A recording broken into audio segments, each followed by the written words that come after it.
Hi hello ನಮಸ್ಕಾರ friends, ಹೇಗಿದ್ದೀರಾ ಎಲ್ಲರೂ? ನೀವೆಲ್ಲರೂ ಸೂಪರ್ ಆಗಿದ್ದೀರಾ ಅಂತ ಭಾವಿಸ್ತಾ ನಾನು ಸಹ ಚೆನ್ನಾಗಿದ್ದೀನಿ. ಸೊ ಇವತ್ತು ಅಕ್ಕಿ ರೊಟ್ಟಿ ಹೇಗೆ ಮಾಡೋದು ಅಂತ ನಿಮಗೆ ತೋರಿಸ್ತಾ ಇದ್ದೀನಿ. ಅದಕ್ಕೇನೆಲ್ಲ ಬೇಕು ಅಂತ ಹೇಳ್ತೀನಿ ನೋಡಿ.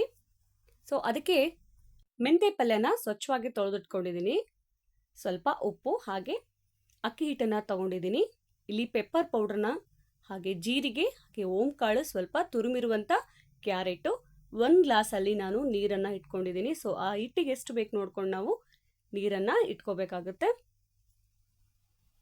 ಹಾಗಾದರೆ ಹಿಟ್ಟನ್ನು ಸ್ವಲ್ಪ ನಾನಿಲ್ಲಿ ಆಗಲೇ ಸ್ವಚ್ಛ ಮಾಡಿಬಿಟ್ಟು 5-6 ಜನಕ್ಕೆ ತಿನ್ನೋಷ್ಟು ನಾನು ಹಿಟ್ಟನ್ನು ಹಾಕ್ಕೊಂಡಿದ್ದೀನಿ. ನಿಮಗೆ ಬೇಕಾದರೆ ಮನೇಲಿ ಎಷ್ಟು ಜನ ಇರ್ತೀರಾ ಅಷ್ಟು ಮಾತ್ರ ನೀವು ಹಾಕ್ಕೋಬೋದು. ಸೊ ಇಲ್ಲಿ ಮೆಂತ್ಯ ಸೊಪ್ಪು ಹಾಗೆ ಕ್ಯಾರೆಟು, ಪೆಪ್ಪರ್ ಪುಡಿ, ಜೀರಿಗೆ,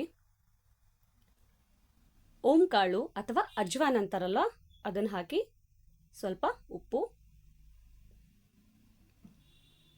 ಎಲ್ಲವನ್ನೂ ಸೇರಿಸಿ ಚೆನ್ನಾಗಿ ಹಿಟ್ಟಲ್ಲಿ ಕಲಿಸ್ಬಿಡಿ. ಆಯಿತಾ? ಚೆನ್ನಾಗಿ ಅದು ಹಿಟ್ಟಲ್ಲಿ ಮಿಶ್ರಣ ಆಗಬೇಕು. ಸೊ ಆಗ ನಾವು ಬಿಸಿನೀರನ್ನು ಅದಕ್ಕೆ ಹಾಕೋಬೇಕಾಗುತ್ತೆ. ನೋಡಿ, ನಾನು ಸಹ ಇಲ್ಲಿ ಸೇರಿಸ್ತಾ ಇದ್ದೀನಿ. ಈಗಿದು ರೆಡಿಯಾಗಿದೆ ನೋಡಿ. ಇಲ್ಲಿ 5ರಿಂದ 6 ಮಂದಿ ತಿನ್ನೋಷ್ಟು ನಾನು ರೊಟ್ಟಿನ ಮಾಡ್ತಾ ಇದ್ದೀನಿ. ಸೊ ಇದು ಹಚ್ಕೊಳಕ್ಕೆ ಬೇಕು ಫ್ರೆಂಡ್ಸ್, ಹಾಗಾಗಿ ಸ್ವಲ್ಪ ಎತ್ತಿಟ್ಕೊಂಡಿದ್ದೆ ಒಣ ಹಿಟ್ಟನ್ನು. ಸೊ ಇಲ್ಲಿ ಹಿಟ್ಟಿನ ಉಂಡೆನ ಮಾಡಿ ಇಟ್ಕೊಂಡಿದ್ದೀನಿ. ಸೊ ನೋಡಿ, ರೊಟ್ಟಿನ ತಟ್ತೀನಿ ನಾನು. ಯಾರಿಗೆಲ್ಲ ಲಟ್ಸಕ್ಕೆ ಬರುತ್ತಲ್ವ ಅವ್ರು ಲಟ್ಸ್ಕೋಬೋದು. ತಟ್ಟಕ್ಕೆ ಬರೋರು ಚೆನ್ನಾಗಿ ರೊಟ್ಟಿನ ತಟ್ಬೋದು. ಸೊ ಇದು ಸಹ ಒಂದು ವ್ಯಾಯಾಮ ಆಗುತ್ತೆ ಫ್ರೆಂಡ್ಸ್. ಹಾಗಾಗಿ ಸೊ ತೆಳುವಾದ ರೊಟ್ಟಿ ಸಿಗುತ್ತೆ ನಮಗೆ. ಜೋಳದ ರೊಟ್ಟಿ ತಿಂದು ಬೇಜಾರಾಗಿದ್ದರೆ ಈ ಥರ ಅಕ್ಕಿ ರೊಟ್ಟಿಗೆ ಸಹ ನಾವು ಮನೆಯಲ್ಲಿ ಮಾಡ್ಕೋಬೋದು. ಒಂದೇ ಥರ ಟಿಫನ್ಗಳನ್ನು ನಾವು ತಿಂತಾ ಇದ್ದರೆ ಬೋರ್ ಆಗುತ್ತಲ್ವ. ಹಾಗಾಗಿ ಈ ಥರ ರೆಸಿಪಿನ ಟ್ರೈ ಮಾಡಿ ಫ್ರೆಂಡ್ಸ್, ಮನೆಯಲ್ಲಿ ಚೆನ್ನಾಗಿ ಬರುತ್ತೆ.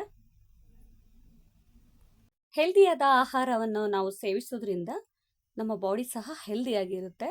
ಸೊ ಆದ ಕಾರಣ ಎಲ್ಲ ಥರದ ಹಿಟ್ಟುಗಳಲ್ಲಿ ನಾವು ರೊಟ್ಟಿ ಸಹ ಮಾಡ್ಬೋದು. ಸಹ ನೋಡಿ, ಈಗ ರೊಟ್ಟಿ ರೆಡಿಯಾಗಿದೆ. ಸೊ ಇದಕ್ಕೆ ಮಿರ್ಚಿ ಇದ್ದರೆ ಚೆನ್ನಾಗಿರುತ್ತೆ ಅಂತ ಅನಿಸ್ತು. ಸೊ ಹಾಗಾಗಿ ಹಸಿಮೆಣಸಿನ್ಕಾಯನ್ನ ಇಲ್ಲಿ ಕಟ್ ಮಾಡಿಬಿಟ್ಟು ಹಾಗೆ ಎಣ್ಣೆಲಿ ಫ್ರೈ ಮಾಡ್ತಿದ್ದೀನಿ. ಅದೇ ಹಂಚಿನಲ್ಲೇ ನಾನು ಫ್ರೈ ಮಾಡ್ತಿದ್ದೀನಿ ನೋಡಿ. ಸೊ ಒಳ್ಳೆ ಕಾಂಬಿನೇಷನ್ ಇರುತ್ತೆ ಇದು.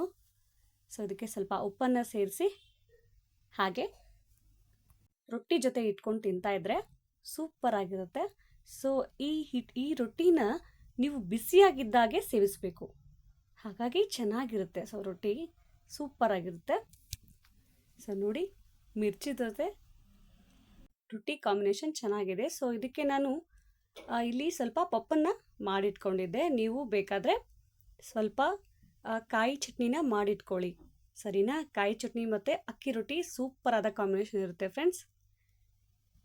ನೋಡಿ, ಈ ವಿಡಿಯೋನ ಯಾರೆಲ್ಲ ನೋಡ್ತಾ ಇದ್ದೀರಾ ಪ್ಲೀಸ್ ಈ ವಿಡಿಯೋಗೊಂದು ಲೈಕ್ ಕೊಡೋದನ್ನು ಮಾತ್ರ ಮರಿಬೇಡಿ. Thank you.